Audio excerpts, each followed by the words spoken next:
About 7 years ago, I got an invitation to attend my cousin's dinner party. I have never seen my cousin before and only spoke to him on the phone. I was surprised that his family unexpectedly invited me after all these years. The invitation had an uncharted address that the GPS was unfamiliar with. I used a map and pinned its location. As I'm driving, I tend to notice how far I ventured off from a civilization. Trees after trees, farms after farms. Where the fuck am I going? I finally found a similar address that might be it. Approaching the house, I notice how dull and dreary it looks. It's completely engulfed with leaves and branches. This can't be it, I said to myself. As soon as I entered the rocky driveway, my aunt and uncle came out to greet me. They seemed excited and welcoming. Walking into the house, I asked where my cousin is. Answering immediately, he went to run a few errands. He should be back later. We spent the whole couple of hours talking about my mother and family. My aunt made delicious homemade pot roast that I finished off in minutes. After dinner, we played an enduring game of Uno. It was surprisingly fun and competitive. When we finished Uno, it was almost dark and still no sign of my cousin. Regardless, I had to leave. It was almost dark, and I would have trouble getting out of this dreadful place. My GPS was ineffective, so I asked my aunt and uncle the most efficient way onto the highway. They gave me a puzzled look. "I thought you were staying the night?" I told them I couldn't because I had work tomorrow and couldn't afford to miss another day. "It's much better if you leave tomorrow morning. Trust me, you'll get lost." I shrugged it off and told them not to worry. I'm an adept navigator. I could get out the Sahara Desert. Looking aggravated, they strongly advised me to stay the night for my own sake. At this point, I was getting pissed and irritable. I sighed.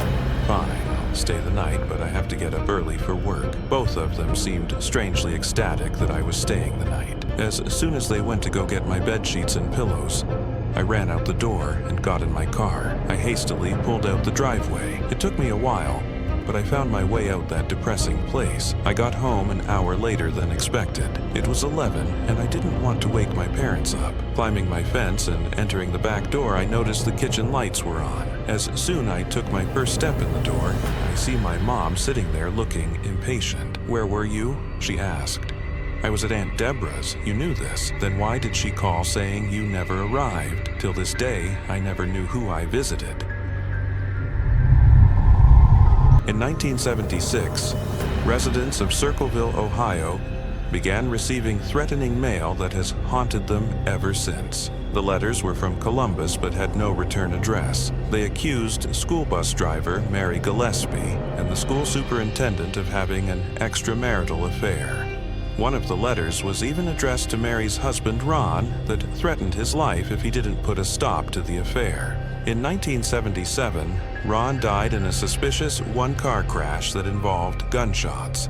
However, when the sheriff ruled the death an accident, other residents of Circleville began receiving letters accusing the sheriff of covering up the so-called accident. Ron's sister's husband, Paul Freshour, was convicted of writing the letters after there was an attempt to murder Mary via a booby-trap-rigged pistol. Even after he was thrown behind bars, the Circleville letters continued throughout the 1970s and the early 1980s. Freshour even received one in prison. In 1994, Freshour was released, and he claimed his innocence until his death in 2012. The true identity of the Circleville letter writer remains unknown.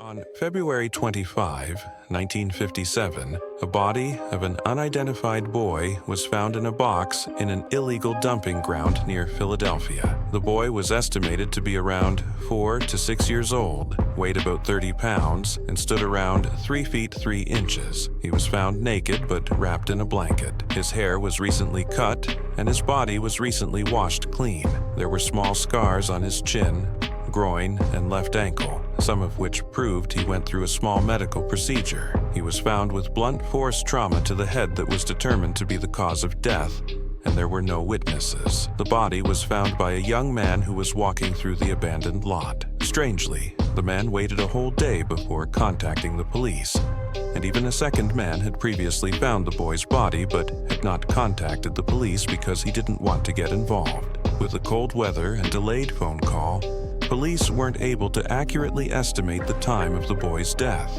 In order to identify the boy, the body was kept in the morgue, while visitors from 10 different states tried to look for identifiable marks to no avail. Police sent out 400,000 flyers of the boy to police stations, post offices, and courthouses all over the country. Even the American Medical Association sent out a description of the boy, but it led nowhere. The police compared the boy's footprints to hospitals in the area and even took fingerprints, but no records showed that the boy ever existed. In 2016, the National Center for Missing and Exploited Children released a forensic facial reconstruction of the victim and added him into their database. Unfortunately, the boy has never been identified, and the case still remains open.